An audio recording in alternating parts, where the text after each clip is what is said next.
Throughout history, millions of refugees have benefited from refugee rights and international support.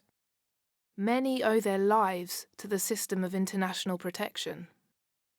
It was after World War II that countries from all over the world agreed to grant fundamental rights to refugees. These rights were established in the 1951 Convention relating to the status of refugees. So what rights does this convention provide?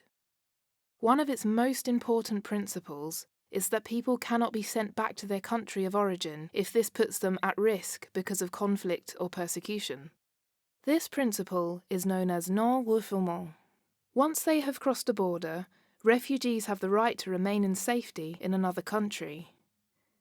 This right includes more than just physical safety. Refugees should receive at least the same rights and basic help as any other foreigner who is a legal resident. These rights include freedom of thought, of movement, and freedom from torture and degrading treatment. The Refugee Convention also grants refugees social and economic rights in the host country.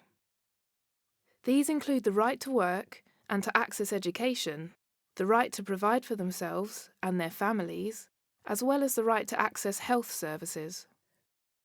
But when do they stop being refugees?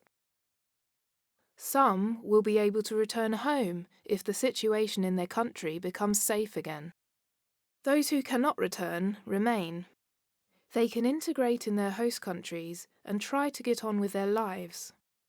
They learn the language, go to school, get a job, and in some cases, they will even become citizens of their host country. Depending on their situation, some refugees may be transferred from a first country of asylum to another country in a process called resettlement. Resettled refugees go through a very rigorous selection process involving UNHCR and the receiving country.